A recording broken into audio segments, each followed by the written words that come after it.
Sidmouth is often viewed as the cultural gold standard of the English seaside, defined by its historic Regency architecture and pristine promenades. For decades, the town has met a specific expectation of Chelsea flower show perfection. This image of complex floral displays, meticulously shaped into horses and trains, represents the high level of municipal pride and curated beauty visitors expect. This vintage photo of a coach tour shows that this aesthetic is no modern trend.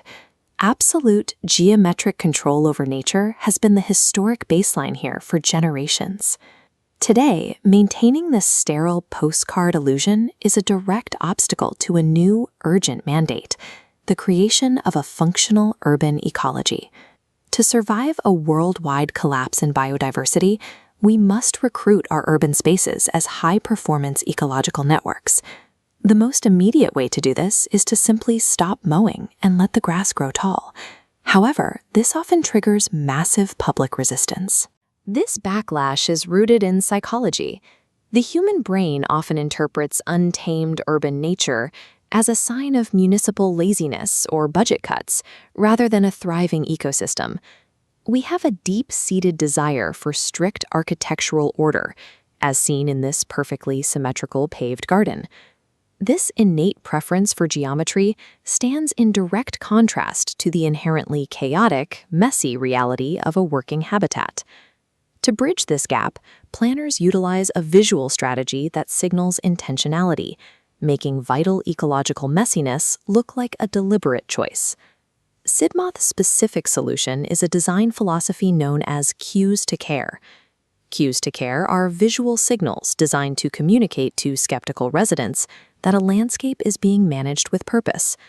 By maintaining a crisp 1-meter mown strip along a tall verge's edge, the council frames the wildness. Shifting to an isometric view, neat geometric paths perform the same task, transforming a potential wasteland into curated parkland. These borders act as a psychological handshake. When a landscape is framed this way, the untidiness signals a deliberate choice rather than a lapse in maintenance. This framing is part of a management spectrum, which zones the town based on how much social or ecological utility an area provides. In the showstopper town center, the Regency heart remains formal but chemical-free. Replacing toxic glyphosate requires intensive manual labor, utilizing hot foam and vinegar treatments to keep the streets clear. On the periphery, the standard shifts.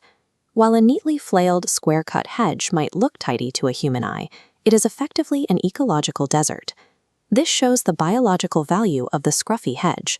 Older, unkempt growth provides the structural diversity and berries, serving as a winter pantry for birds. True ecological health requires significantly more manual labor and foresight than the old chemical clean and mechanical flailing. The town is also rewriting its signage.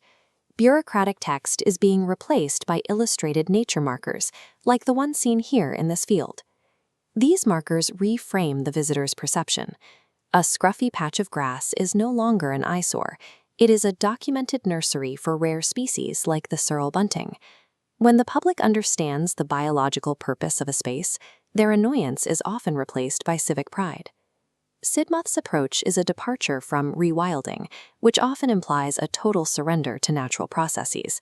Instead, the goal is a curated ecological network where nature is actively managed to ensure it can move safely through a working landscape.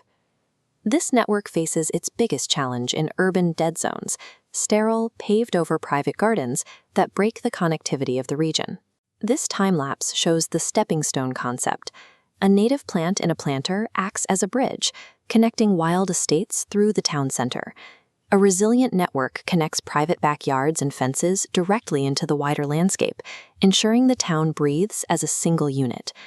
Regional tourism strategies are now explicitly pivoting toward green and wild destinations. They've found that modern travelers are increasingly deterred by sterile landscapes, and that preserving species like the peregrine falcon provides a competitive advantage over manicured resorts. Sidmouth is defining the new coastal idyll, a town that proves we can have both historical aesthetic perfection and a vibrantly alive, breathing ecosystem.